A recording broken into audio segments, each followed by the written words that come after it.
And we're good. Robert, if you want to start us off. Would I be able to share the screen and Yes. show the poem on the screen? Thank you. There we go. Thank you.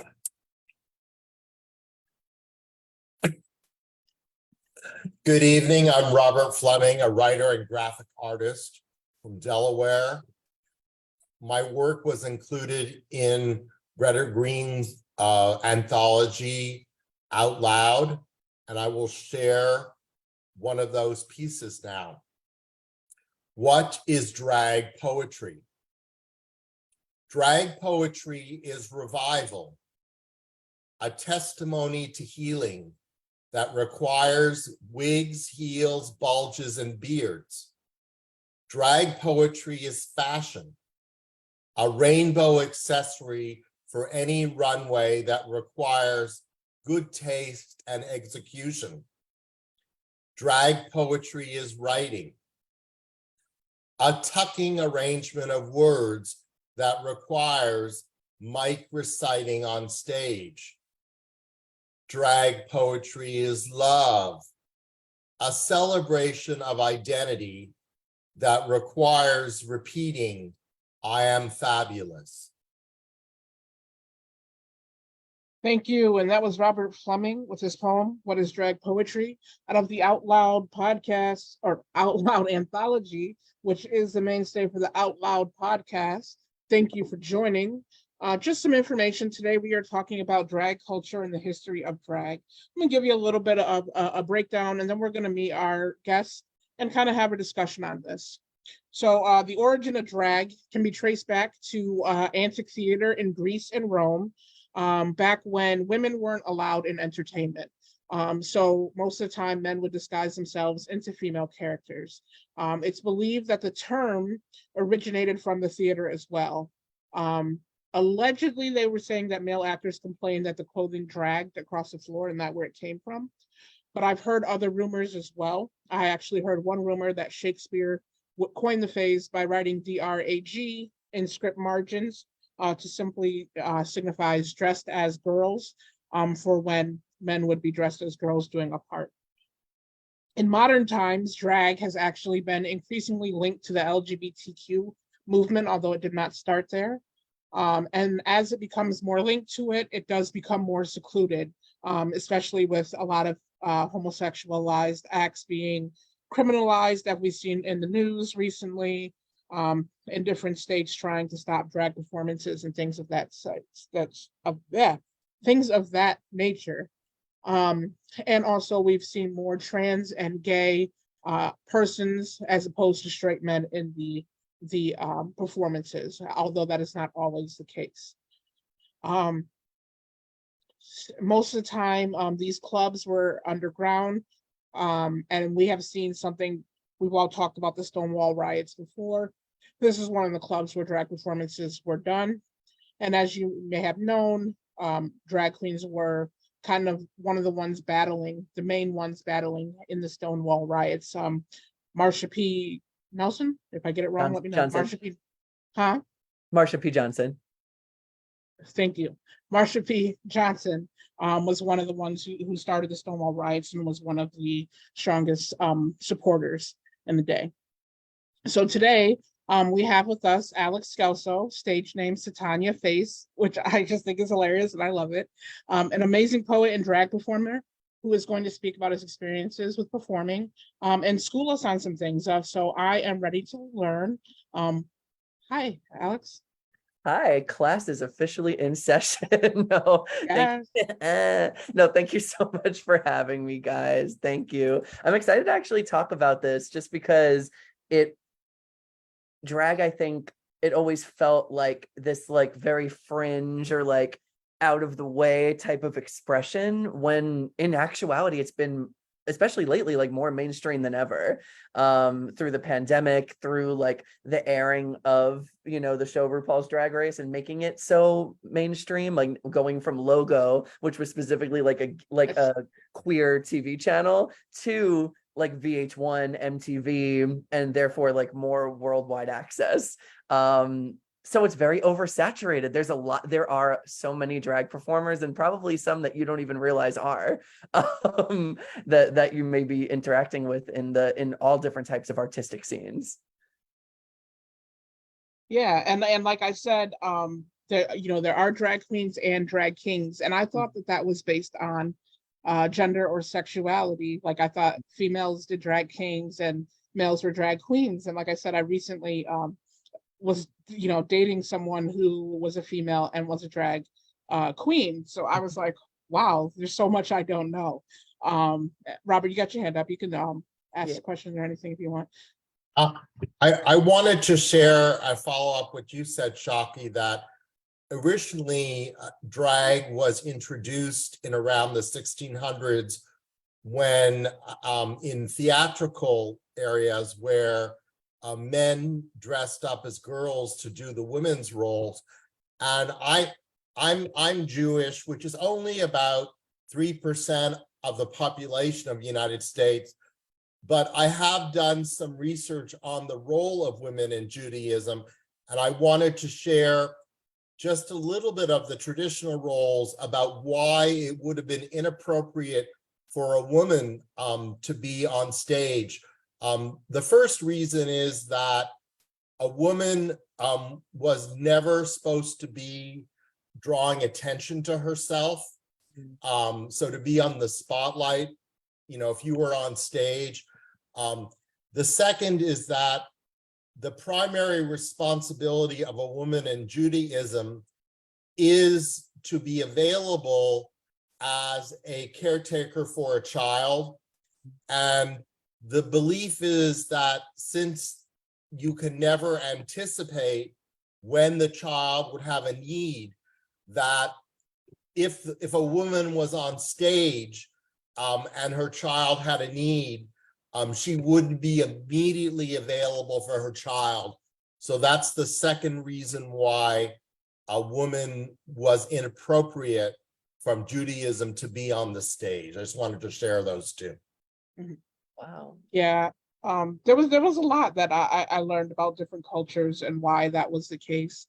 I actually learned the fact that in the United States, drag was started as far as like the LGBTQ community by an enslaved man. Yes. Was the first to like start doing it in vaudeville and all that. So that was kind of cool. Yeah. But Alex, since we have you here, how did you get started in drag? What inspires you for your performances and such? A lot of trauma. But truthfully, like also to go back to what you just said too, like I remember reading in a history class in college that like I believe it was Reconstruction era when, especially like when those that were enslaved would move up north, they would actually have drag balls where like they would host like parading in different outfits and different fashions and like showing who can be like the most regal in the way they walk, the way they hold themselves, the way they can model a garment, right? That are all handmade. So it was that's like kind of like the precursor to what we have like in New York City that emerged in the 80s, the 90s, the underground ball scene. So that was something that I thought was really cool. So that was a little nugget that stayed in my head. And then I think when I started coming out, when I was 18, 19 into 20, I was a little bit of a late bloomer. I wanted to, sneak into gay bars. And the first ones that I would sneak into, there were at late night, like there were drag performers. And I was like, that's interesting. I was like, that's a man in a dress, or like you would see these vibrant human beings, these glittery costumes, the sequins, feathers, almost like affordable showgirls, like almost like showgirls for a modern audience and accessible to like the queer community. And going to acting school and like learning acting in college, I was always told that, you were a great actor, especially as male presenting, if you can hide your femininity.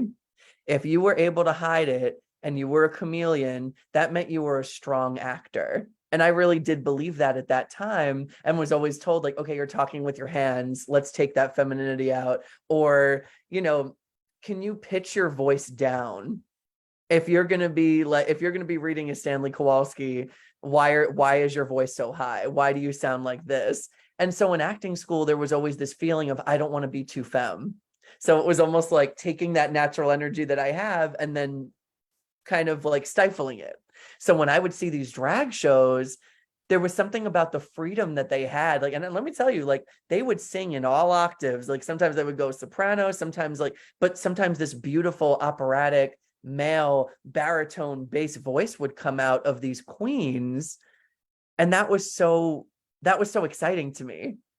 So I was inspired by those drag performances and kind of thought like, and I used to wear dresses as a little boy. So I was always like, I love to be able to twirl and like be fabulous or be a Disney princess. Right.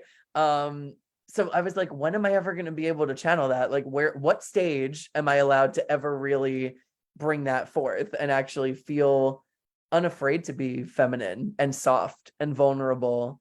But I waited until I was actually 10 years later than that. I waited until I was 29 to actually start doing drag. And it was when I was in a relationship with this guy who queer bars made him very uncomfortable.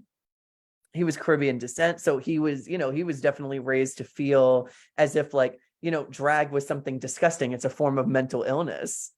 And and even though like maybe he didn't necessarily feel that to its core, but whenever he saw drag, he'd be like, ugh, like, and he would joke with me, he goes, you'd make a really ugly woman. You'd make a really ugly woman. So I wouldn't even want to see you doing that. He goes, you're already I'm going to say the word, like an attention whore. He goes, you don't need that. Like, you don't need that kind of spotlight. Do you really need that attention? Or drag was a way of you're coming to terms with like, oh, Alex, are you trans? Like, is this what you're telling me? You want to do drag? So when I ended that relationship and I ended that engagement on my birthday in 2019, I jumped into a drag pageant. That was my first time ever on stage. And I remember joking with him, like, what if my name was Titania Face? You can taste the talent. Like, what, that would be so cool, Marketing. Hello, like already starting, but I had thoughts about it, but I didn't have the courage to do it because I kind of felt like, damn, my man doesn't even want me to do this. I was like, what, why should I bother? Maybe he really does think I would be ugly in drag. But when that relationship ended, all bets were off. And I did my first like drag pageant on Valentine's Day of 2020. And that's how Titania Face was born. It felt right. Amazon wig, Fashion Nova dress that didn't fit, big bulge of a tuck that was done that I didn't do properly, and heels that I struggled to walk in because I didn't think it was a good idea to practice. I wanted it to be a spontaneous performance, but I made top 5 in that performance, and then ever since then I was booked and blessed and met really great people in nightlife. So that was the origins of Titania. Wow. And I gotta tell you, seeing you recently and like I watch your IG videos and things like that. If you would have told me you started in 2020, I would have had no idea. Like, it looks like you've been doing it since day one. Thank you. Robert, you had something you wanted to say? Yeah. Rachel, please jump in at any point in time. I'm sorry. Right now, We can't hear you. Oh, your sound's going a little bit in and out. can you hear me now? A little. Okay, I'll leave and come back. Boom. Oh, I can hear you now. You actually sounded really good just then. Can you hear me now? Yeah. Yes. Yeah. Yeah, it looks like your face has evening shade, like you have a strong beard. When you perform, do you perform with a shaved face? And how do you address that looks like your beard grows quickly? Yes. How do you address that to have a smooth face for performing and looking like a woman? Oh, well, on day 2 of that drag pageant, I got read down by the judges, which meant they were able to like basically a harsh way of delivering a critique and saying that like this is what you can improve on, right? So there were 2 factors that went into that. When I started drag, I wanted to really commit to the feminine illusion, but the one thing I really wanted to emphasize was body hair. because it was something that I thought was really ugly on myself. It wasn't my beard that I was like proud of, but it was my body hair that I wanted to really work into my drag persona to feel attached to it in an artistic way and make it a part of that persona. So she's a hairy whore with a heart. Now, when it comes to the beard, I would always shave it, the day of that performance. And what I learned to remedy it was, because it does grow fast, like by 3 a.m., my beard clocks in it's not a 5 a.m., it's not a 5 o'clock shadow, it's a 3 a.m. shadow. It clocks in early. So I learned if you use orange pigment concealer, and then you top that with a powder, like a clear translucent powder, it basically warms up your face, but it takes away the stubble appearance, and it basically airbrushes that part of your face. Then you're going to go in with the foundation over everything. And then when you contour and you cut your cheeks with a darker color, and then you add blush on that and highlighter, it basically warms up your entire face with getting rid of that beard appearance. But it was a trick that I learned from another queen who also who was Greek and had and always had the facial hair, and I knew I'd have it because I'm Puerto Rican, Italian, and Jewish. So I always knew, like, oh, that's going to be something we're gonna tame, we're gonna play with. And sometimes if I didn't feel like shaving, I'd work it into the performance. I'd put some glitter on it and I'd make it a part of the persona as well. You work with what you got. Little Well, I'm makeup sorry tips for the that, girls. I'm sorry, go ahead. I just said makeup tips for the girls. Yep. Yeah. So I'm sorry that your ex made you feel like that and, was telling you all those horrible things, but I'm really happy that, you pursued it, something you wanted to do and you went for it. I'm so happy for you that you did that. No, thank you. Second of all, I always wondered where you got started and then by you, I mean in general. Mhm. And yeah, where you got started, what made you feel like you wanted to do drag and, be a drag queen and, stuff like that, and how the whole process goes. Yeah. And just real quick, I got on the screen the picture that Alex sent me for the promotion. Since Robert asked, of him actually in drag, have them in drag. So you can see. Beautiful. Beautiful, beautiful. All right, sorry, you can answer the question. I apologize. No, No stubble in the picture. No. Nope. And that's even before the edit too. That's why I was really proud of it. But I will say this though, when it came to starting up, not just drag, like it was basically like the origins of I found that I love doing different types of art.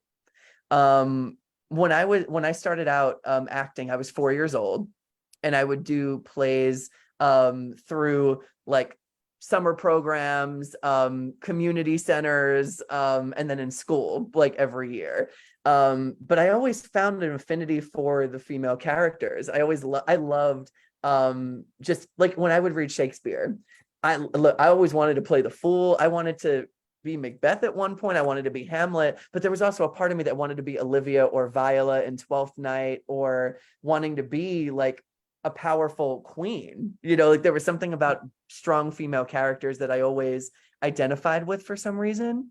And I think because I used to get made fun of for being feminine and having a higher voice and talking with my hands and, called twinkle toes. The word faggot was thrown around a lot. And I learned to stand up for myself. So I had to kind of establish that voice. Then in high school, when I was doing plays and doing theater and film too, student films, I learned from a creative writing teacher, I really loved writing poetry. And I'm like, oh, this is really cool. But for some reason, me as Alex, writing the poetry was one thing, and then sharing the poetry, they're like, wait, you're an actor on the stage, why do you sound so timid when you read poetry? Like, what is that? So I was grappling with like, wow, I knew I want to find and strengthen that voice.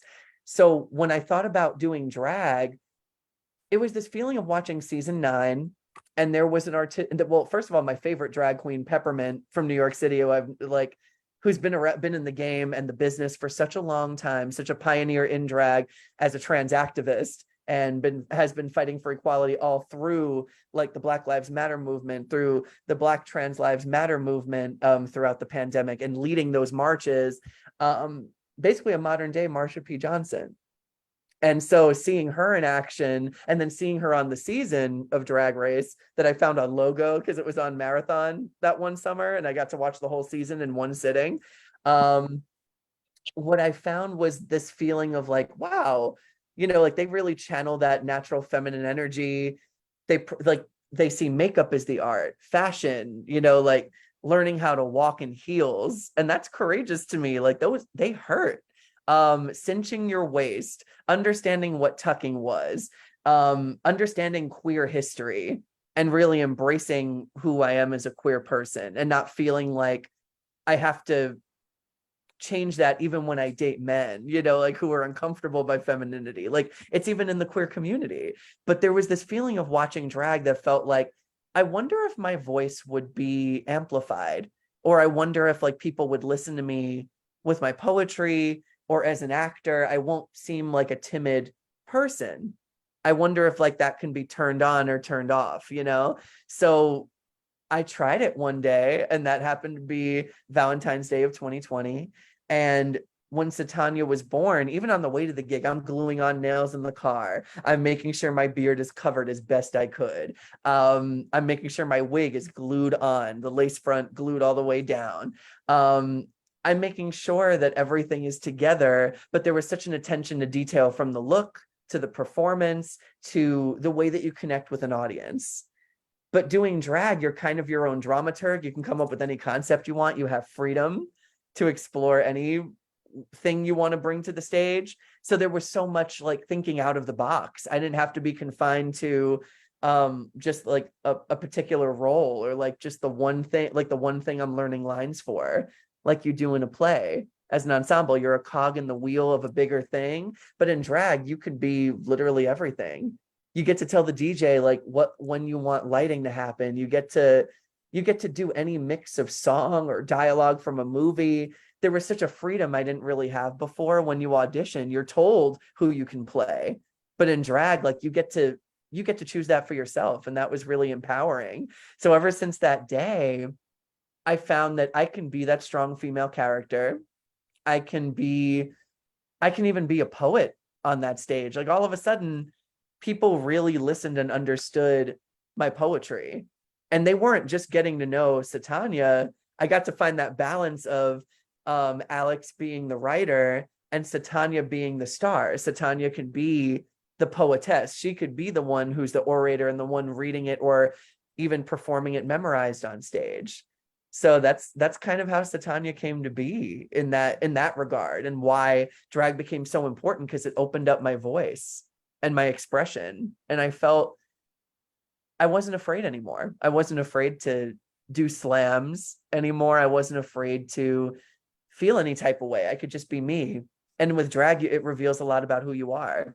I know that's a long-winded answer, but that's how No, that's you're good. It's that's how it came perfect. to be. It's But like, that's how I find you're perfect just the way you are. And I don't feel that, you should, or I feel you shouldn't have to change your voice just to get people to listen to you. You speak how you speak, your voice is how it is, low, high, whichever. It's like, you're perfect the way you are. Just stay you, and just be happy. And I'll tell you, like, I found that drag became less of an escape. It started as an escape. It started as that. But I think what changed was, since I started doing drag, I was getting more acting roles as just myself. I was doing slams and doing well in slams, and not just like because of scores or winning. I did win a few, but it was just the feeling of like, I found my confidence and unlocked something. It wasn't an escape to do the art. It became more about like, wow, it made me more of a confident human being. And somehow it seeps into your real life.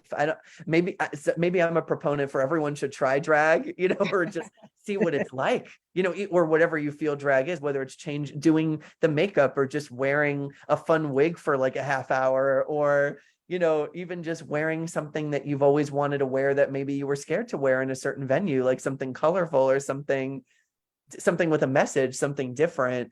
But it unlocked a freedom. So now, like, I feel even more free to do the things as just myself. Even this, even doing this talk and this conversation, it unlocked a new confidence. So, but I thank you so much for saying that, because it's true. Like, you shouldn't look at drag as just an escape. It should be an art form and something that can better your life when you're not in it, which people who do drag still learn, because it teaches you so much about who you are. Yeah, I'm happy that, you feel free to be who you want to be and who you are. I always wondered also, as how early, or how, about what age, or, how young, or do y'all, decide that you want to do drag, or, whatever it is that you want to do. But then I had gone shopping with a friend and my son, and there was this mom with this little boy. He must have been like 6 or 7, and they were having like a really great sale. Anyways, so he picked out this little dress and he put it up against him. He's like, "Look, Mom, I really like this." And she just looked at me and she's like, "No, no, no, you're fine. Just put it back." And I just looked at her and I'm like, "No." And then a little further down, I kept watching him because he was just so adorable. And then finally, we were kind of in the same area. She was just right across from me. And he picks up another dress. He's like, Mom, I really like this. Can I get this dress? And she just looks at me. I said, "Okay, this is not my place, but I just want to say, let him be. Let him be who he feels he wants to be. There's no judgment here. Trust me, I'm gay. I'm lesbian. Yeah. Let him be free. Let him be happy." And she just looked at me like, oh God. It's like there was a sigh of relief for her, that because I guess, she was being judged before, and so was her, baby boy.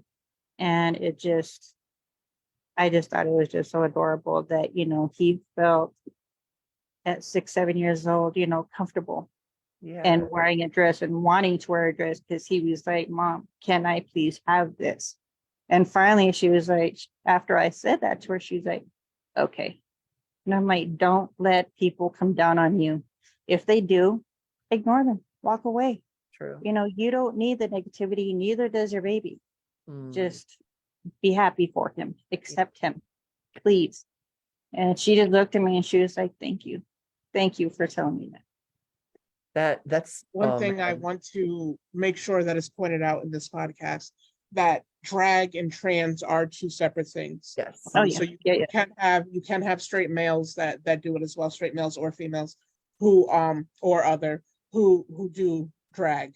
So Absolutely. I know that that's something that in culture currently has been kind of mixed up, Mhm. especially when you see the passing of certain bills Exactly. against the drag community. There are 2 different things, and I just wanted to make that clear. Yeah. And then the other thing is, it's funny because you said that you were long-winded, but when you were talking, I was watching your screen, and like the passion, you had that look of passion that people get when you're just like, oh my God, and you just want to sit there and watch them the whole time. Like, Yeah. I love when people talk about their passions. That was amazing. Oh, What's up, Robert? Yeah, I loved it too. It's like I could, keep listening to you talk and talk and talk about it. And yeah, it was just, as she said, I loved it. Yes. So Robert my, has- my question. So in the 1990s, Mhm. I frequently did GLBT civil rights actions, and I was frequently the outreach for the trans and the cross-dresser community. My experience with the cross-dressers is that they were very secretive, and but they were willing to donate financially to an event, but they didn't want to be listed in the program. They just wanted to be, and the trans community was different, that they were willing to be speakers at events, but they had no money because they spend all their money on hormones for gender reassignment. That was in the 1990s. What is your you look like you're probably 20, 30 years younger than me. What's your experience with the cross-dressing community versus the trans community now?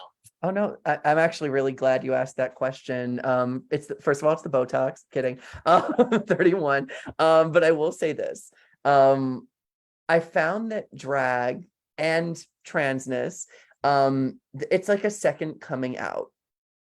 There's a thing that kind of links the two where it is a second coming out for people.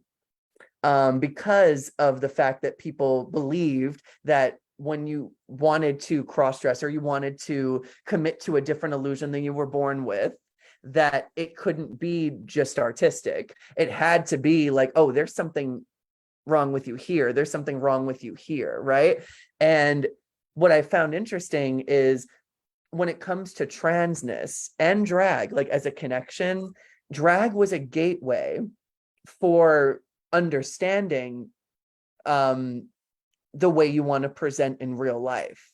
So there are a lot of people that when they start their drag careers, or even if they just want to do drag as a one night off or just something, it's a gateway for understanding, like, do I like this as an artistic form, or do I like this as I feel like I am a woman, I feel like I am a man, like this isn't just an illusion, like this is what I want to come home to. So people who do cross dress, they like to come home to who they are, but they get to practice their art in that way and maybe channel a different part of themselves that they can't show in daily life. So there is a second coming out for a lot of people who do cross dress or practice drag as an artistic platform, because it's something that they can't bring home with them. It is very secretive. There are people that run to do their gigs and make sure they get home by the time the sun comes up after a night gig to be able to go back to real life, you know? And then when it comes to understanding your transness through drag, I found that I was more non-binary as I identify, or feeling very fluid between feminine and masculine. Like I will always be my mom's little boy, but there's always this feeling too of like, but when I'm with a guy, I kind of want to be wifey sometimes. I want to be like, and maybe that's just an ideal in my head of what drag unlocked for me. But I found that I love having acrylic nails a couple times, like every other month. And there are different ways that I want to express myself. So I found that like there are levels of like when I would cross dress, like this is an artistic form. Can't wait to get out of this and come home to my beard, my, like be able to breathe, in my stomach, and taking off the corset, the cincher, everything, the stockings, the padding, everything, the wig, taking everything off. There's a feeling of wanting to come home for yourself for those who cross dress, but they get the thrill of expressing through the art for a temporary point in time. But when it comes to understanding transness and understanding my trans brothers and sisters, it unlocked for them that this isn't just my art. Like there are trans people that love to do drag, and they just heighten that illusion of whatever they want to live, that fantasy. But they found that they don't want to take it off. They want to be, we're going to go out together. We're going to IHOP. We're going to Applebee's. They are going to go as themselves, as that persona becomes their identity, and that becomes their home, that body that they want to come home to. So they're very much interlocked or interweaved together. But you're right, there is a difference, and there sometimes can be a secretiveness depending on the life that they want to live, or the life that they're even allowed to live, depending on certain households. So yeah, I think that's what you were picking up on in the 90s, but it's also very prevalent too, especially now. There are people that do drag that haven't told their families back home, or they moved to different parts of the country or even the world to do this art that they couldn't do back home, especially with the laws going on now and the things they pass, because the laws are very blurred. Those lines are extremely blurred. What they identify as like someone who looks male wearing a dress, it's like, well, maybe they're going to their job at drag brunch. That's a job for them. But that's why it's identified as an anti-trans law, because they can lock you up whether you're drag queen or drag king or even trans.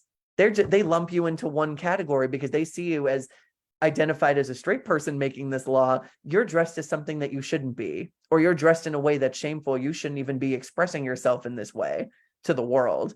That's why it's a law for them in their eyes. So that's why the lines get blurred, because intention isn't questioned, or even the curiosity. Like, what could be a simple question like you asked, which I think is so beautiful. The fact that you can ask a question, people jump right to like laws and citizenship, even when it comes to how someone chooses to express themselves. And instead of seeking to understand, they're comfortable in the ignorance of what they're taught is wrong.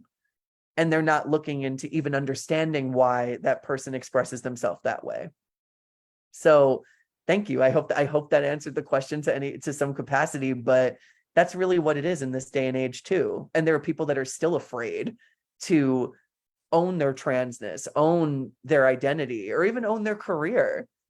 Like when your career, like a drag can be an actual career, and a very good career at that. Like, let me tell you, drag has saved me a lot. Like, a lot of times when my rent was tight, or even when I felt like I didn't know how I wanted to express myself in daily life. So a lot of it is just people who want to ask those kind questions, like, what's the difference? Can we have this conversation? And truly, I'm glad that we can have it today, like in this Zoom room, because we're able to come to terms with the fact that there can be a difference between art and identity, but sometimes those lines do blur, and sometimes they do go hand in hand. Yeah. And Yeah, it's funny that you say that. When I was asking people to be on the show, when I had 3 people that were going to do this, but then when they 2 of them backed out, and I started looking at other drag performers, they want that difference. Like, so like, you're here today and just regular sweatpants with the beard. They didn't want it to be a connection. Like, this is that character. Either I'm being this character or I'm being myself. Right. They didn't want people to be able to make the connection, so they didn't want to be on the show. And to me, like, because when you see a drag performance, it's so out there. Yes. But to think that outside of drag, they were so like, I can't do that. But you know what I mean? So Yeah. I get what you're saying there. And I'm sorry, I didn't mean to cut you off, Rob.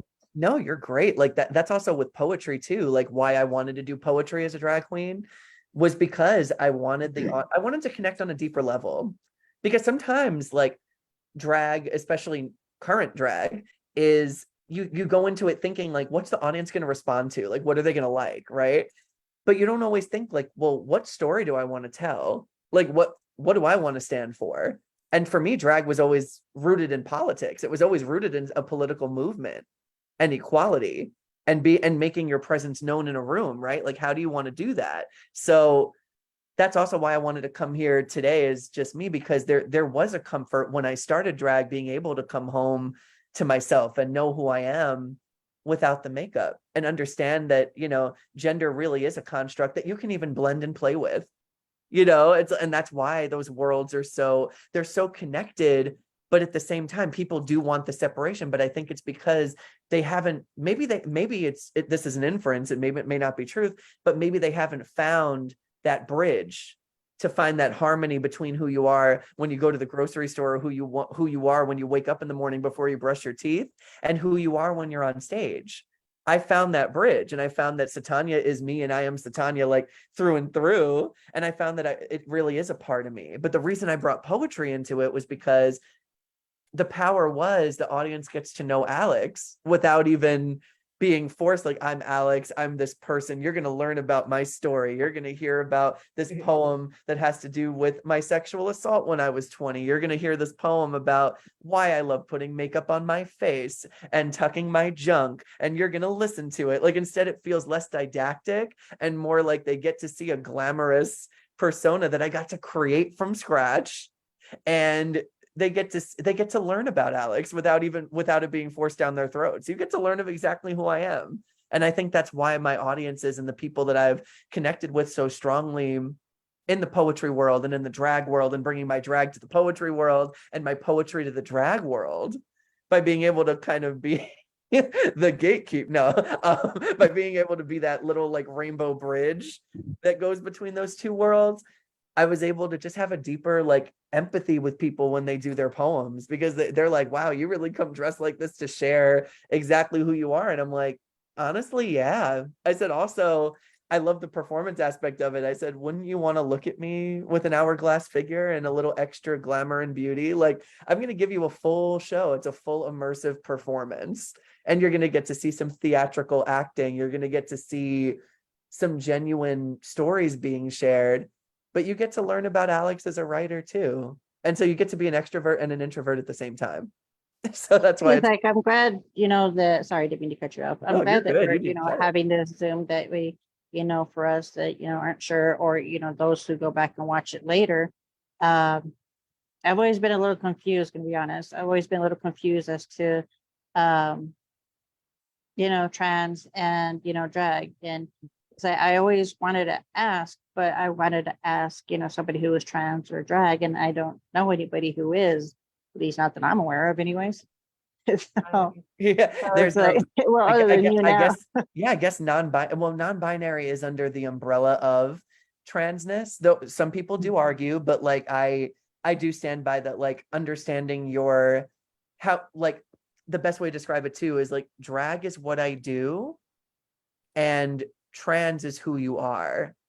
So like I think even just that change in language can really be an eye-opener for people, as like trans is how I identify and how I would love you to know me. And drag is what I would even love you to know me for. Like drag is my superpower, and then, and trans can mean just who you are, how you identify.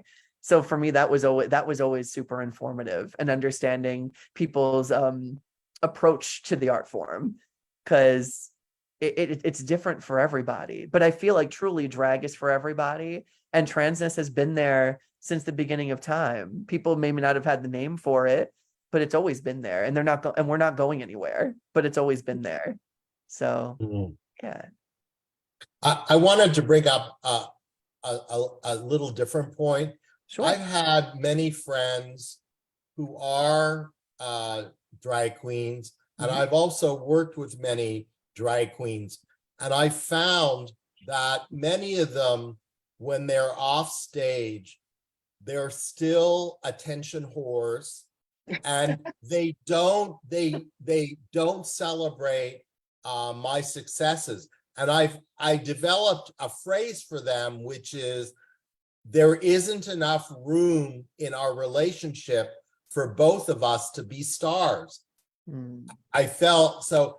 Sometimes I feel like a lot of drag queens really still, when they're off stage, they still need to be the center of attention. Yeah.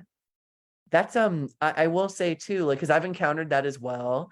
As someone who does drag, it's funny, like you'll see me in what I loved about drag when I started was, in certain venues, you're able to do makeup together and you're in a very cramped room. And let me tell you, it does not smell beautiful.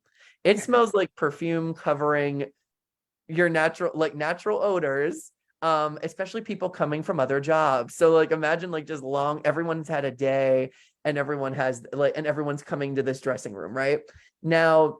I found that the ones who feel like they have to carry that, what I put as quotes, because like a bitchy energy, or this feeling of like that's how you have to be.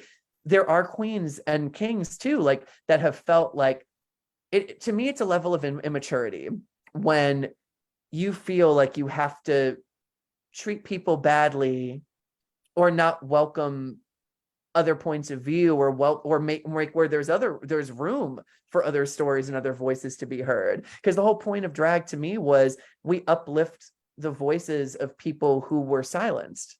So why are you silencing people? I always felt like that was such an ironic and also like kind of a hypocritical thing to do.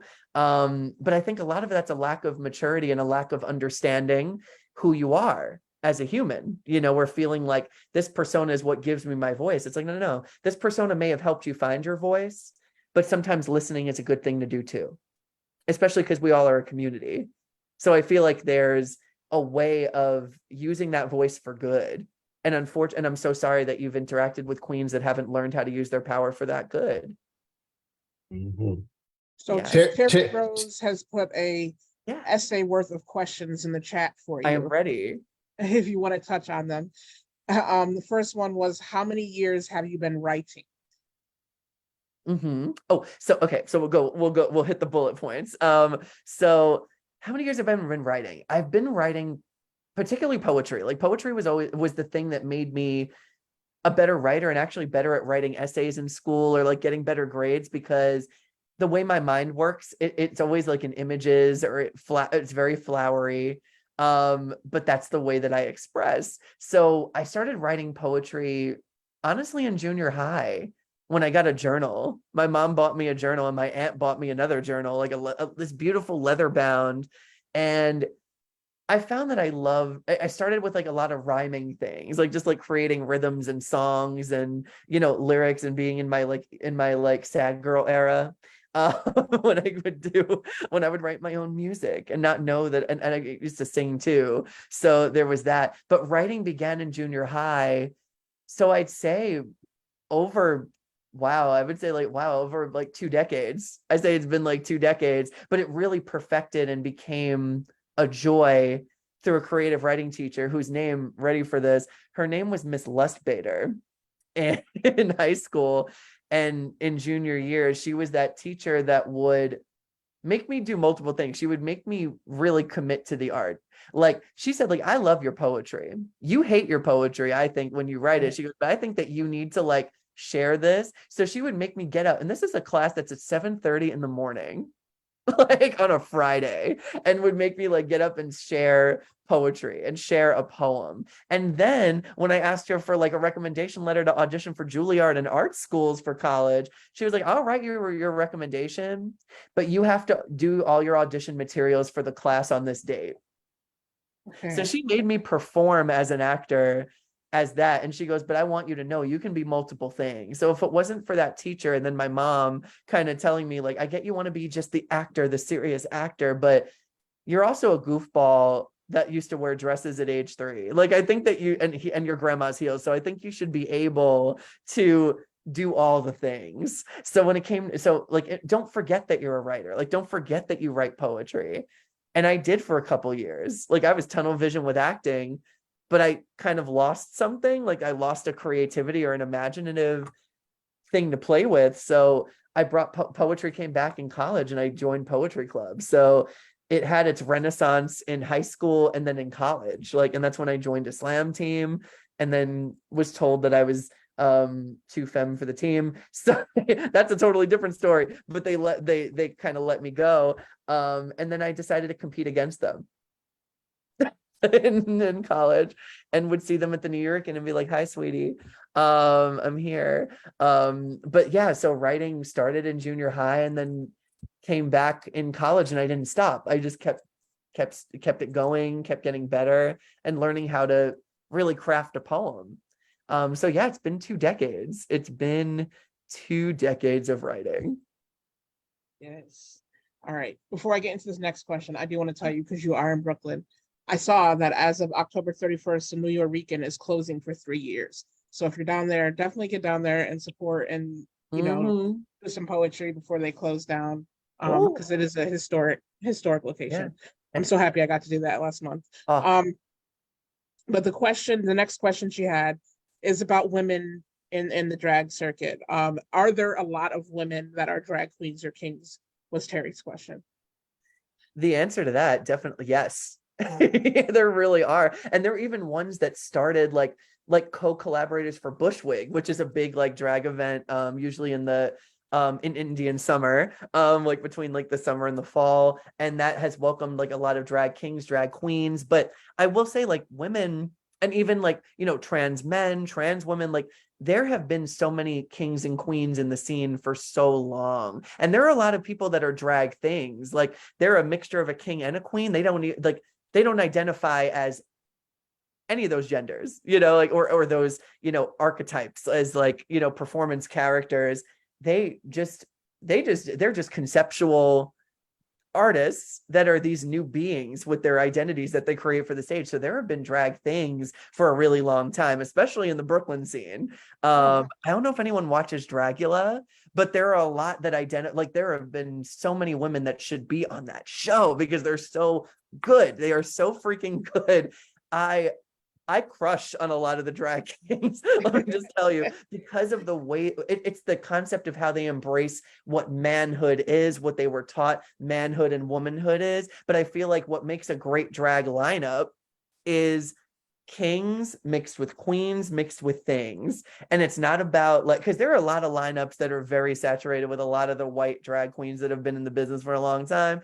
And the show is the same every time because you're not shaking up the cast. You're not shaking up that. So they've always been there too, especially what I can attest to, like, especially in Brooklyn scenes, like bars in Williamsburg, bars in like near Prospect Park, Prospect Heights area. Come On Everybody is one of my favorite venues to perform in. One of the best sound systems and the most beautiful stages. But the drag kings and things are really the innovators in that scene. And they're the ones that facilitate a lot of those events. So if it wasn't for drag things and drag kings, especially women who are like the pioneers in that art, I wouldn't have been booked as much as I was. It was those kings and things and those women that took a chance on me. And might I also add, it was the women in the poetry community that gave me my first features in and out of drag. Like it was those women and even those like, and the trans men, trans women, like it was those truly, like, it was those women that gave me those opportunities. And it's the same way in the drag world.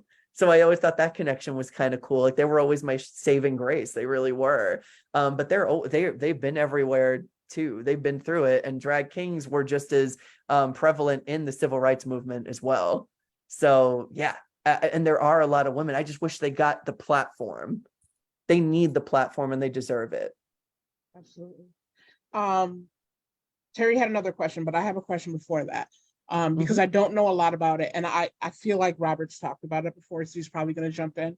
But drag culture and ballroom culture, is that the same, or is that different? Or I say it's another thing where the bridges touch. But it's funny because like ballroom culture became a way for people to even practice drag, practice like artistry, creating fashion, clothing for POCs.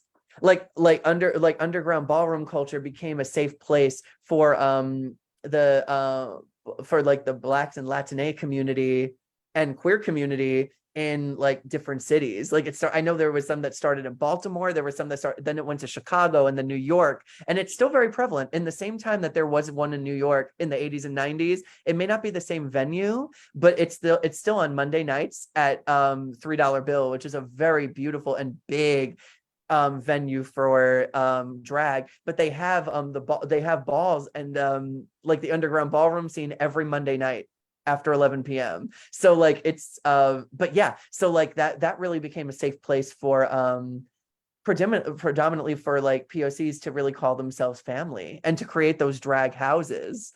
The House of Extravaganza has been around for over 40 years. And it's just beautiful to see like these houses still exist, and they still very much are prevalent in the drag world. They will also drag you for nogging, like, you know, trying to use ballroom culture and everything just to make the kids go wild, you know, in the bars. But it was a creation of their own culture and their own safe place to practice drag, but also be a star in their own right. You know, because like when I mentioned before, like the lineups, it was a lot of like white queens and a lot of white character impersonators and celebrity impersonators, whereas in the ballroom scene, it's like there's an emphasis of drag family, drag competition, and bettering yourself as you go. So like you're able to grow and foster a skill set and multiple skill sets. To really and use that in your daily life, but it was a safe place for Black and brown trans people, and that really is like the difference in the ballroom scene. Like me showing up to the ballroom scene would be ballsy, like showing up and being like, I'm just gonna show you what I do, and like I'm gonna gag the children with my eleganza. It's like, no, honestly, like it's a good place for me to sit and listen and watch and learn and see like an art that I like. And that's what I love about drag too, like kings, queens, like there's so many things that you see on stage that I'm like, I can't even touch that. I'm not a designer by any means. I'm a good like conceptual designer in terms of I can sketch a beautiful design and my concepts can be really cool, but I am no seamstress. I am a hot glue gun girl through and through. So like you will see me with a hot glue gun putting on like and rhinestoning things and like gluing on these little stones. Great when you take an edible, gives you great focus. However, like there's just so much to celebrate, and that's what I love about ballroom is there's a focus on dance, but also the focus on fashion, presence, the different categories that you can play on, face. Like you really get to find your lane and find your home in ballroom, and that's really what it's about, is finding your home. And then I'm sure you'll answer this, you'll say these more than once, but Terry is asking where someone can catch your performances. Wherever I'm booked, baby, wherever I am booked. I can say like what's nice is lately I've been working on a show, and it was a devised show with a bunch of people through an environmental grant to talk about climate change. And so I'm playing, so in this one, it's going to be in all parts of New York City. So we're going to be in Gowanus, and then we're going to be in Harlem. We're going to be up in the Bronx. We're going to be in the Long Island Sound. We're going to be in different places, the 15th, the 16th, 22nd, 23rd, 24th. Yes, in this devised play about climate change, but I play a park ranger / drag queen. So I'll be posting about that soon. I have an interview for a gig that might potentially be weekly as like a drag brunch in Tribeca in the city. I used to have a residency in Don't Tell Mama, which is a cabaret bar. And so would bring in some musical theater, some, the poetry, of course, first and foremost. And Satanya just doing her one queen show, The Unicorn That Discovered Self-Love, which is which is also my book, my poetry book. So you can find me wherever I'm booked and blessed in my Instagram. Do you have a Facebook or a website you can put in the chat?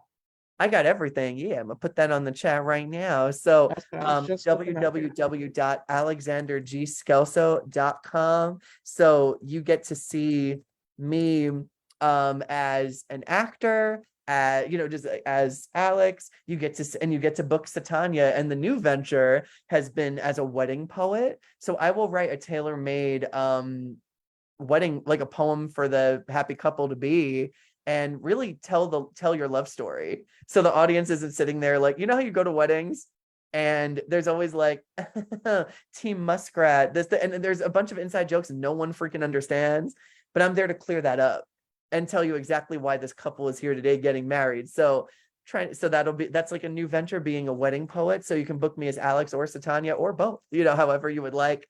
If it's multiple days, and please book me. I will travel. I will be there.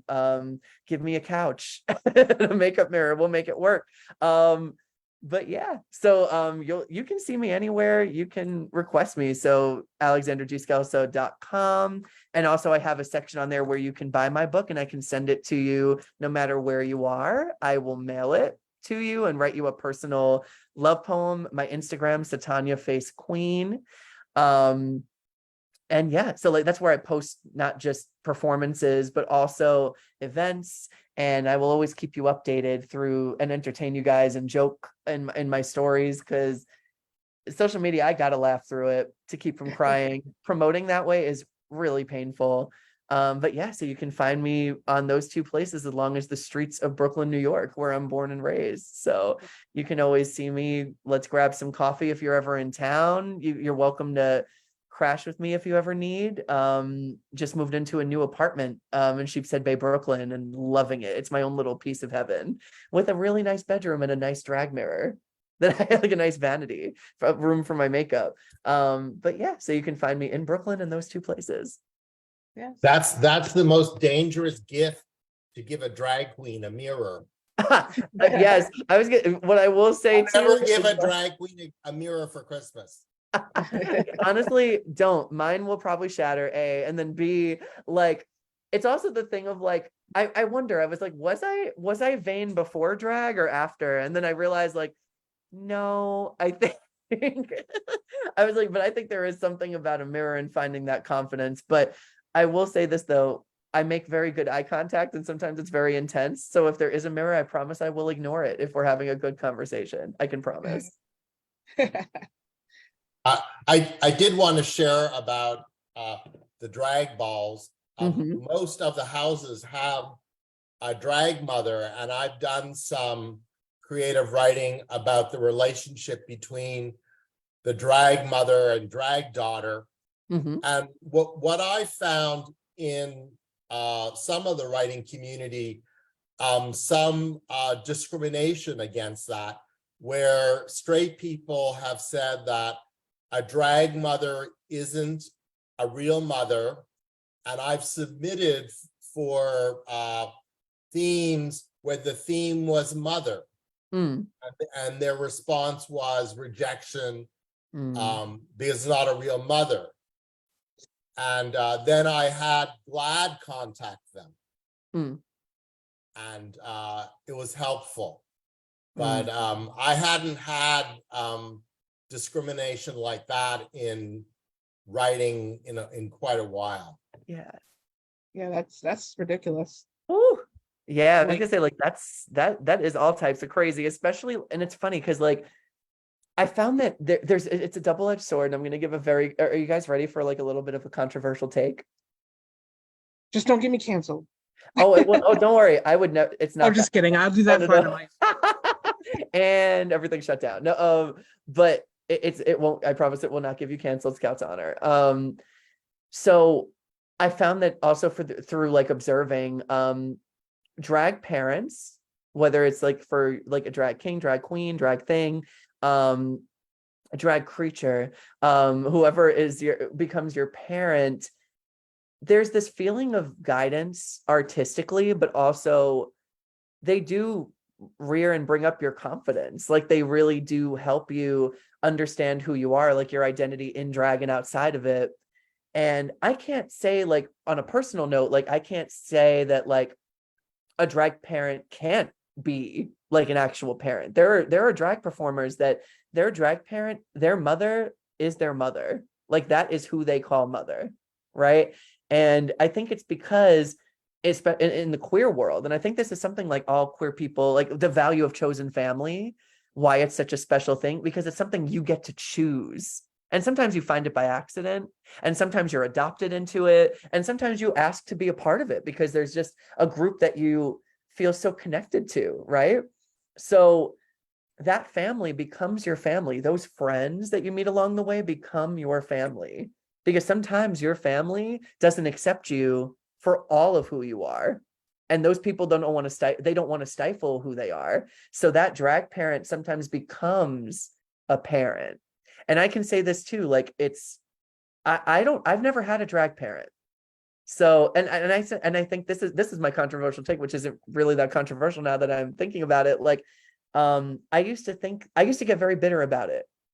The fact that I didn't have a drag parent, because I thought that meant that no one wanted to count on my drag. Like no one wanted to guide or parent my drag journey. And I took that personally. Like there was a part of me that took that really personally when I first started, because I was seeing a lot of my good friends be asked after a show that we all did together, like, will you be my drag child? Like, will you be my drag child? And there's this happy, loving moment. And trust me, I'm happy for them. But it was almost like, wow, like I wonder what that feels like, you know? So but the ironic thing is, I've been told that a couple of reasons why I wasn't asked is like my mom comes to my drag shows a lot. So she's seen me with my bare butt out. She's seen me do the burlesque numbers. She's seen me do Shakespeare monologues. She's seen me do like scenes from movies. Like she's seen me do my Barbara Streisand, impression. She's seen me do basically everything I could do in drag thus far. And she's been at a lot of shows. So I always have my real life mother, like not even just as a drag mother, like just as like that meaning of mother. Like she's been my rock through both of those worlds when I felt very disowned or felt very alone. I have drag siblings who I adore, and those are my chosen family. I have a lot of sisters and brothers of all different walks of life and different identities.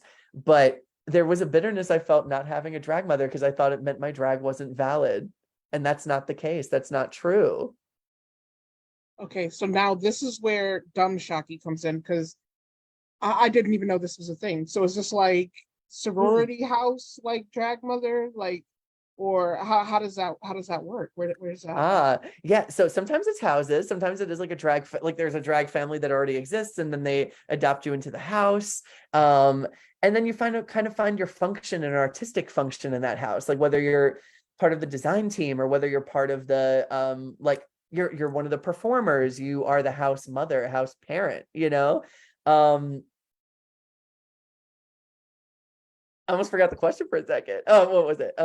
But yeah. So I think in terms of like a house mother, like there could be a house mother, but sometimes there is no house. Sometimes it's not an extended family. It's just like a person who's a performer that does drag is, that's their bread and butter. And then they find someone that they're like, wow, like I actually see someone who can really carry my legacy artistically, and that person becomes adopted and asked, and it's a mutual conversation, like a mutual agreement made where you become drag parent and drag child. No one has had that conversation with me, so I can't say anything. But the other thing was in New York City especially, there's almost been like, it's almost easier to find gigs when you have a drag parent, because here's someone with a career, and then they bring in so it's almost like there is drag nepotism with drag houses. Like there is a form of drag nepotism which does exist.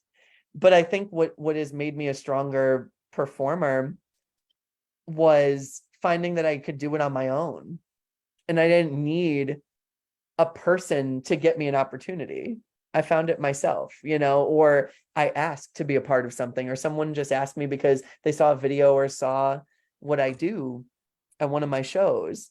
But I realized there doesn't have to be a bitterness attached. It's like everyone has their own different drag journey, and drag parents can really be not a substitution, but it can be a really beautiful way of closure for not having an active parent in your life, because you can choose your family. And this time you actually get to choose your mother or your father.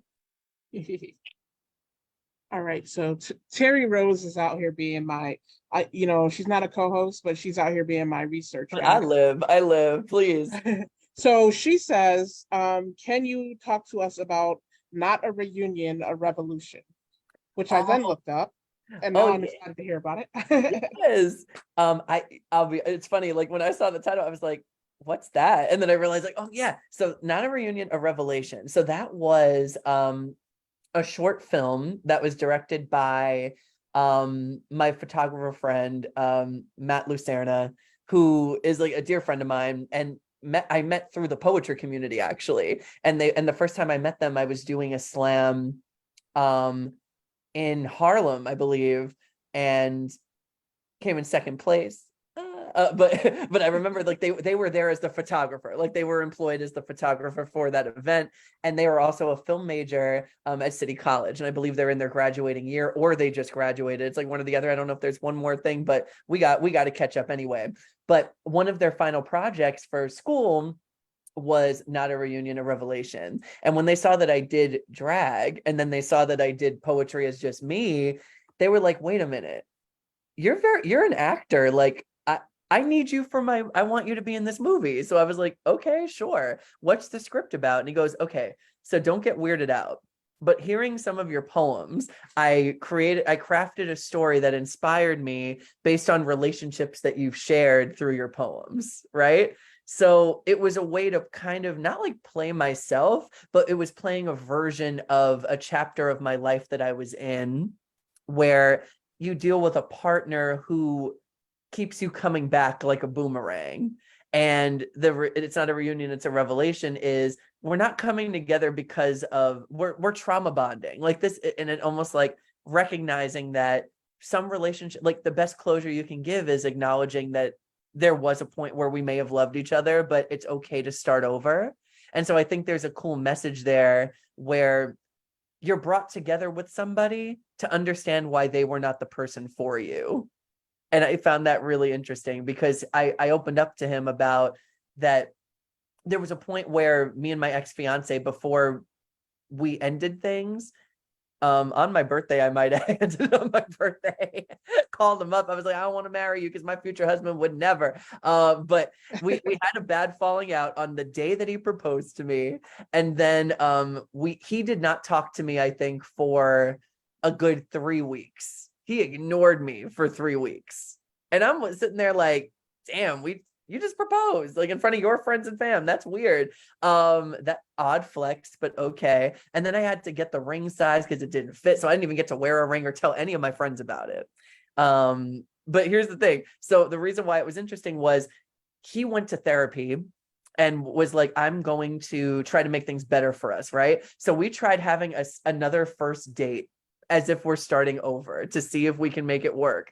And what I learned was, and this is with the conversation I had with Matt that led to this idea for his film.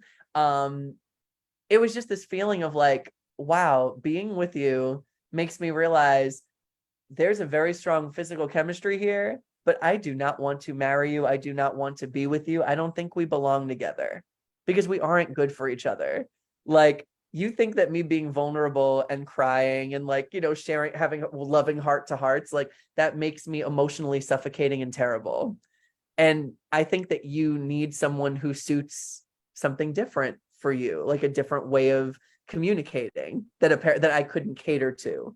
We had different love languages, different ways of showing love. And it wasn't to say like this person is evil and they're horrible. It was just an evaluation of like, we're just not meant to be on the same path, walking hand in hand. And meeting was a cool happenstance and coming together again. But this is a good end of the road for both of us. And so like, that's where that I guess that concept for his film came from. But he created, and that was a very bare bones improv that you get to watch. Like part of it, I forget if it's like a section of it, the trailer, if it's even on my page, I forget like if it's fully there, but it's also on YouTube, Not a Reunion, a Revelation. So you can find it on YouTube when you type that in. And it's a short film. So if you got 5 minutes, you'll love it. Most of that dialogue was improv. There was a script, but there was also like just the playing off of each other in the moment. And the actor that I play opposite against, which is a little fun fact, such a loving dude. Like, I love that guy, also named Alex. He was one of the extras in the film and the lead dropped out the day of shooting. Oh. And he was like, okay, if you give me 30 minutes, I can learn these lines. Let's do it. And we ran lines for an hour. We got it down. We kind of blocked it out. Like before we started shooting, the cameras are setting up, the lights, all that. And there was such a chemistry with this guy that I was like, oh my God, you remind me so much of this is crazy. Like, you remind me so much of him, but the best qualities of him. Like the genuine nature of him. And yeah, so that's how that came about. But I feel like it was also it was a movie that reminded me I could still act as myself. That was also it too, because I was doing drag solely and I wasn't really doing acting as much, but that brought me back. Yeah. So before we get into Terry's other question, since you already kind of started to talk about it, we wanted to talk about dating and drag. So, and this is where I log out. No, look. how I don't want to say how is your dating life because that's not the conversation. Oh, I'll tell you. But I mean, like, how does drag affect your dating life? Like, when you meet someone or. Oh, honey, it let me tell you, it weeds them out fast. It does, and I will tell you, because like I mentioned before, like drag is like a second coming out. Sometimes it's like there's coming out as queer, and then there's coming out as trans, and then there's coming out as a drag performer. And a lot of people can't wrap their mind around that concept. They're like, wait a minute, if we go to IHOP, like, how are you going to be presenting? And I was like, first of all, if I dress up in drag, I need a booking fee, so you can't afford that. So like, I'm never coming to a date in full glam if you can't pay me $200. You know what I'm saying? It's like, if you're not paying me to be there, I'm not coming in drag. But people think like, as a drag performer, that's how you always show up. And it's such a weird concept to me, because I'm like, if you give me 20 minutes after the show, I can change. At this last poetry event, I'm gonna give you a little bit of tea, right? I invited a guy that I was dating that didn't show up, right? So there was this guy that I was flirting with at the event, and I was showcasing myself as Titania. So I got like a nice little feature, got to like live my fantasy. It was great. So I'm getting to people who wanted to buy my book. I can give it to them. We exchange money, whatever. And I'm signing it and writing personal love notes, right? In it. And this guy comes up and he goes, I just want to say, like, a beautiful lady like yourself deserves to be loved. And I was like, thank you so much. I'm playing into it because I thought like he gets the concept. So we exchange numbers, we exchange Instagrams, and we're chatting back and forth. So I thought, have I met my soulmate? Have I met a guy that really gets me and he loves the drag persona? That's great. Turns out, no, he was in love with Satanya, not Alex. So you get the opposite where they love the persona and they love because I look good. I was like half naked that day. I look really good. I have my little corset on, everything. But there are guys that they chase the fantasy, but not who you are. So when we exchanged pictures and they saw this, he was like, oh, no, I thought you'd be dressed up. Like if we're going to talk, I was like, you think I wear MAC and Anastasia Beverly Hills cosmetics like all the time? You think it doesn't come off? And he's like, but you're very like you're hairy and I was like, yeah, that was there under the gown that you saw too. Like that's why I'm also confused. I was like, did you forget that it was there? And he goes, I guess I did. Like I guess I didn't realize that, so it kind of goes both ways. And I think it's just about finding that fit with someone who's just confident enough in who they are and comfortable enough to know like, okay, I'm with a drag performer. Yeah. And that just means there's going to be a lot of sequins in the house. There's a lot of closet space, and there's going to be glitter in crevices. I didn't realize there would be glitter. And that's just how that is. But I hope that there's one that gets to know and gets to appreciate Satanya and respect her, but someone who gets to love Alex just for who he is too. So absolutely, you will definitely find that person. And I kind of knew that was going to be your answer. I have a friend. I haven't talked to them in a while, but they're also drag. They go by Diva Divine, but they are married. So like now, but that was something that I've seen them go through a lot. Like we'd be out at the bar, and obviously they are, how you are. They present masculine, and then people be like, oh, Diva, and they're like, that's Diva. This is, you know what I mean? Yes. So I think that's something that happens to everyone. It's kind of funny. So I wondered if that was an issue that you had in dating as well. Oh yeah. It's about finding, I think it just for anybody trying to find a partner, like wanting to be with someone or multiple partners, depending what you want, right? Like, I think there's something really beautiful when you're just able to be your full scope of yourself.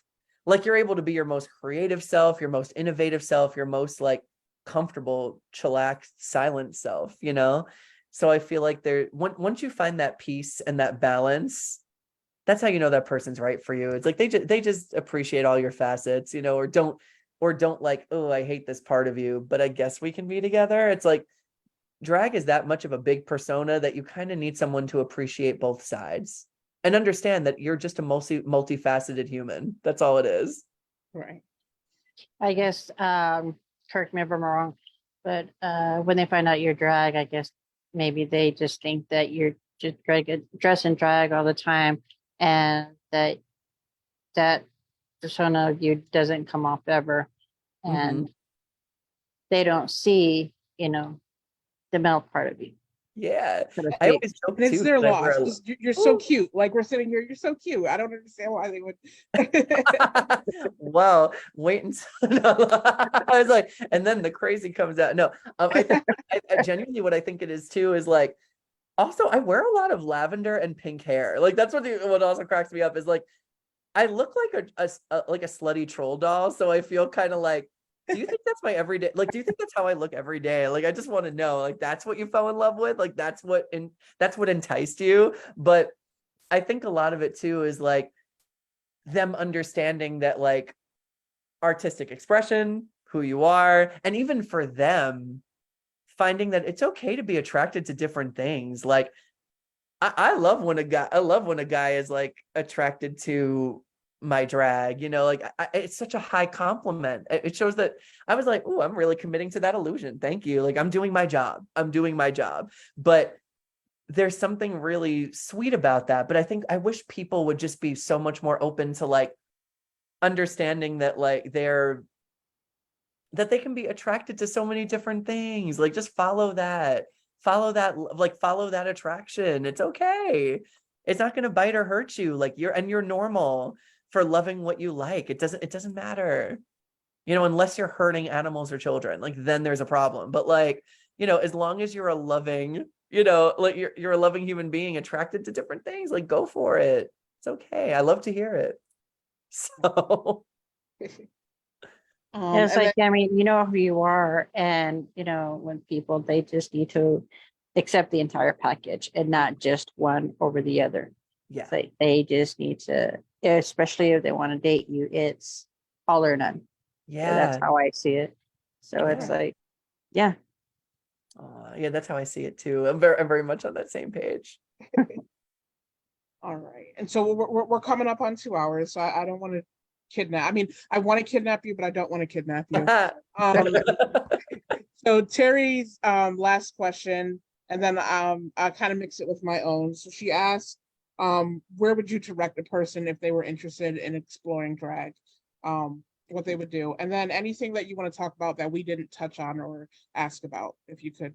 Yeah, I would say go to local drag shows, because there's something so like invigorating about just being in the room where it all happens, right? So I think that someone who's really interested, like go to local drag if you can, like really support these local queens, not just the names, like the big names from RuPaul's Drag Race or Dragula, like really support local drag, like the ones who are even starting out. I'd even say check out local competitions and look up like drag competitions, beginner drag competitions, open sets, because it gives you the opportunity to like try a number. And if it fails, that's okay. Like you're not, like it's okay. Like it's 5 minutes, you'll be fine and you're going to get better. So I feel like just even checking out local drag as an audience member first, allow yourself to be inspired.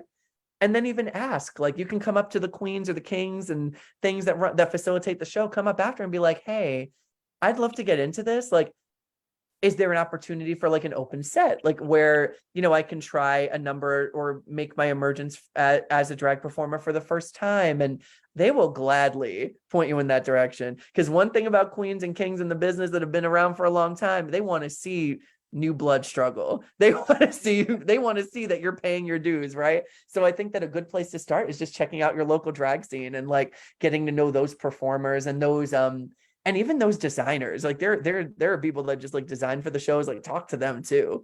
You never know what you can collab on. But yeah, checking out local drag, going to queer bars, queer spaces, and really like seeing what's around. I think being a spectator is a good way to start. I would love to go to one. I just haven't had the chance or time to go, but I would love to go to one. There needs to be more like the new bookings that I have now, which I'm really glad about. When I first started, everything was after 11 p.m. Everything was like nighttime, right? Where all like where the freaks come out, right? And then what I found was now they found out I was 31, or they found that like I love doing brunches and doing like drag during the day, drag queen story hour I've even done, or different sects of that, obviously with like parental permission and all that stuff, where it's welcome. I found that drag during the day is so nice because people like to enjoy something during the day, like before they have to go to bed or don't want to be out too late when they have jobs that start early, So early evening drag has been a favorite of mine, being able to like get there by 7, 8 and be done by 10. There's something really beautiful about that to me, because I can still change and then take a train home and feel safe. I do avoid the train sometimes in drag, like just as a thing, like just to protect myself, especially like going to different neighborhoods and like being on public transit, because there are people that are just ignorant, so you just want to feel protected. So I'll take a cab, I'll invest in it, or I'll make sure I work hard, like take up extra shifts or extra hours, or try to make sure my tips are good at a previous gig, knowing I have another one coming up, so that way I can have a safe travel. And some businesses understand, so they'll give you your booking fee before you get there, so that way it can go straight to your Venmo and you get to the place safely and even get home safely. They'll take care of your ride home. Some venues do that. But I feel like, yeah, I wish I mean, I love when drag is like earlier in the night, but I understand where sometimes it is a crazy hour and it is hard to get to. But if you ever get the chance to, it can be a blast. And there's such a cool eclectic energy when you're in a room where there's drag, because it's going to be so Yeah, you different. just need to come out here to Albuquerque. Honestly, if there's a bar, hi Albuquerque, if there's a bar that would like to have a poetry queen with a beautiful backside, I would love to grace your stage. So Yeah, come stay with us with me and my let me son. know. I would love to. I honestly would love to. I'm so mad that like my finances are so low because this weekend, next weekend, New Mexico, the word is right, is having a poetry summit. It's a 3-day Yeah. poetry summit. And I you know, unfortunately, it's not in our budget to like, you know, pay someone to come out. But you know, if you were bored and you wanted to pay your own way, that would be awesome to have you. God. Are you, Rachel? You're gonna be there, right? Yes, I'll be there. Okay. I was gonna say, y'all send me the details just in case, because I'm one of those where it's like I've made some spontaneous trips before. Credit card, woo, swipe. But you just let me know. Like even just like ones that are coming up, like future things, please keep me posted. Because I would love to I will be a spectator, After you this, know. I will be doing some research and looking you up on Facebook and such and letting you know. Yes. Oh, and on Facebook, my name, Alex Skelso. I'll put that in the chat too. Can you also put your Cash App in the chat? Yes, I can. So one thing that you had mentioned about feeling safe, I just wish that everyone would accept it and it was more accepting. People weren't, as you said, ignorant and you know, think badly or whatever it is that they think. Yeah. That way, you know, even after you leave a show, you don't have to change and you can just be comfortable and you can feel safe just to get home, you know, from point A to point B. I just wish that it would be like that. Yeah. May I ask you guys a question? Yeah. Like after you guys like do a show where we have these kind of conversations, right? Like, what's the first meal you want to have? Genuinely, like, what is the first meal you think about? I need to know this. I want to hear from the panel. The first meal I'm always thinking about is ice cream. Like I've just been sitting here thinking, oh my God, there's ice cream in the fridge and I can't wait to get to it.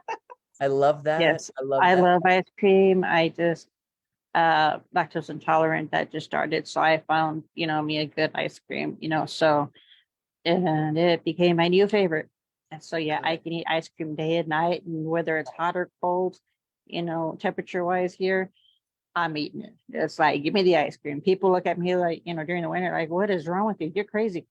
And I'm like, I'm always roasting. I love ice cream. Leave me alone. Go away. It's like, don't dim my light or my joy. Thank you very much. Exactly. You know, I love my Cherries Garcia ice cream. Like my grandma turned me on to that and I fell in love. So I used to, I have to get it from my freezer. I have to get it from my new place now. I have to fill my fridge. It is so empty. But I've been just like takeout. Oh, and then Terry, you love the chicken soup? Okay, because we're the same. So I love either like a nice bowl of chicken noodle soup from a diner. I love chicken noodle soup. And then I also love matzo ball soup, like my Jewish side. I love my matzo ball soup. And then I also love, like, I can go for sweet and savory. I can go for like chicken and waffles. I can go for a nice burger with like fries and little ranch dressing to dip, you know, or even like chipotle mayo. And then sometimes I'm craving like, oh, I will say I do love me some tacos. I do love to chow down on some good Mexican food. So like after a gig, the reason why I'm excited to get out of drag is I don't want to sit on my balls anymore. And then on top of it, I also want to be able to like uncorset and not waist train anymore. So I'm ready to feel my intestines and let them spread out and then be able to actually eat.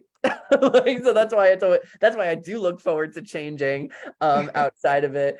But yeah, that's always my first meal. I think about chicken noodle soup and then I think of it either the alternating of all those three, but then the ice cream is the dessert. That's the nightcap. So yeah, it's like tonight it's gonna be here at home fajitas, rice and beans. So I mean, it's like I was heating up lunch with my sons all of a sudden. What's for dinner? I'm like, what? I haven't even finished lunch. And he's like, oh, I mean lunch. And I'm like, we're surviving. We are surviving from meal to meal, and that's what keeps us going. Because I'll be honest, like when I come home from work, the first thing I think about is like, what am I gonna do for dinner? Like, oh, let's spice up the evening. Do I want to go to an Italian place? Do I want to do this? Should I do that thing I never do and cook? Like, should I do that? But but that's the thing, food keeps us going. It's a joy, Yeah. And during the pandemic, that's what we had, like and that's Exactly. what we still have is like that. Those meals were the event. Like, Exactly. Yes. It's like there was nothing else really to do other than drive each other crazy and eat. and do Instagram lives, like, and where I found so many different poets, like, and that's what I thought was so beautiful, was being able to do it as myself and in drag, like both, either way, however I was that night. And I thought what was really cool was like just coming together, no matter where we are, to, just share our stories, like to share all this stuff. And it was really cool. That's why I will always love and like I'm always so happy and lit, like whenever I see the poetry community. Like anytime I'm able to like see poets, even the ones I don't get to see in person, like I love so many people that are far away. Like I love you, Shaki. I love it. Like I love this. Oh, I love you. But it's true. Like that was the beauty of like that art form going virtual, and realizing we're still going to thrive. Just like drag has thrived all throughout the years, like to bring it back to the full conversation, for making a full circle moment. But truth be told, like that's what it is. It's like we were able to keep the art alive, like even virtually. Now, I got a Definitely. weird question for you. So I know that most of the time when you perform, you do your poetry, Yes. but I have seen you do the lip sync thing before. What is your favorite song to like lip sync or perform? Oh, I mean, I'll be honest, like one of the ones I go back to a lot, like it's my back pocket. Oh, I have my secret weapon pieces. So like one that is my secret weapon. I have three. So I love Listen by Beyonce. And well, four. I'm gonna do four. I'm sorry, I'm a Libra. I have a lot of options. I gotta weigh and balance. The second one became a new favorite, and I started doing Climb Every Mountain, the Audra McDonald version from The Sound of Music. Her operatic voice, everything. I love doing what's it called? Greatest Love of All, Whitney Houston. That's one of my favorites to like come through. Whitney is always in someone's rotation. When you get to do like her little like, the beauty to Whitney songs, doing them as lip syncs is, and this is how you know it's a good Whitney performer in like the drag world, is they don't just know the song, they know the riffs too. They know the like they know the yeah. Woo! Like before I want to dance with somebody, like they want to share the hate. Like you got to know where everything goes up, down. Whitney has so many vocal modulations that it's a privilege to lip sync Whitney Houston. It is a privilege to tackle her songs. And then the fourth one, I would say Turn Back Time by Cher. Okay. I love a good Cher moment. Oh, I love Cher. I love Cher. I went to one of her concerts and I just loved it. She came out on an elephant, changed a million one times. I'm like, when did you change? Where'd the elephant come from? With You the said, where'd you 30 change? people backstage ripping rhinestones off, ripping off like the sequin outfits off of her. And let me It's like I didn't even see her Velcro. go off stage and come back. It was just like, what happened here? The magic of Velcro. Like, that's what that is. It's Exactly. the magic of stretch fabric and Velcro. Like pull that off, whoosh, but yeah, that's the thing. I love me some Cher. Oh, me too. Oh, wait, let me see. Is this Terry saying you interested in being a drag artist? Honey, let's talk. Yeah, it's funny because earlier when you said you felt like a chameleon, Terry is the author of the Chameleon Chronicles. She refers to herself as the chameleon, so that would be awesome. There we go. We gotta support then. Okay, cool. Listen, you got the unicorn of drag. You got the unicorn of drag and the chameleon of the art world. Here we go. I was like, I think this will be great. I love that. The unicorn and the chameleon do a city adventure. That would be great. But I think also but seriously, like messages are open. Like talk to me. Like we can always talk about anything, as you can see here. But I would love to pick your brain about just where you see your drag going. So I would love to see. Yes. Yeah. And clearly they answer IG messages because I DM'd them out of Yes. nowhere. I was so scared sending the message to like, oh, this guy's not gonna answer.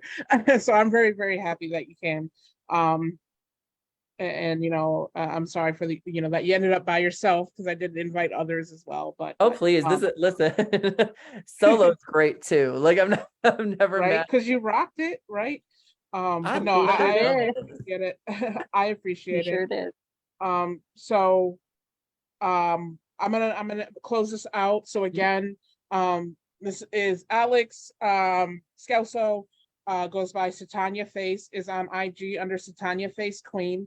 Definitely give them a follow, support their performances and their poetry, and go on YouTube and find that small video or what was it called? You said Not a small reunion, a revelation. Yeah, that short film. Yeah. short film. That's it. Short I film. also got my my music video for I'm Afraid, which is on Spotify. She is a Spotify? vocalist as well. She sings. She's not Adele, as I was just there, but I do. But yeah, I do sing a little bit, and I do. She's a rapstress. But yeah, I found that I wanted to bring poetry to music too as a drag performer, like because it made me feel like a rock star a little bit. So you have that on YouTube, Not a Reunion, a Revelation, got my Instagram. And then yeah, like feel free to reach out. Like I love answering messages. I love communicating with different people. But yeah, you'll see also things like, if God willing, let's put this in the universe. May there be a role that's potentially a drag character that may be on Broadway or off Broadway very soon. And that's something I'm going to manifest. And I'm trying to tour my one queen show, The Unicorn That Discovered Self-Love. So that showcases all the poetry, and it'll bring a nice theatrical experience. And you'll learn about how my future wedding fell apart. So it'll be great. And I would love to share that with you guys. Yeah, please fly a girl out. It'd be great. Definitely.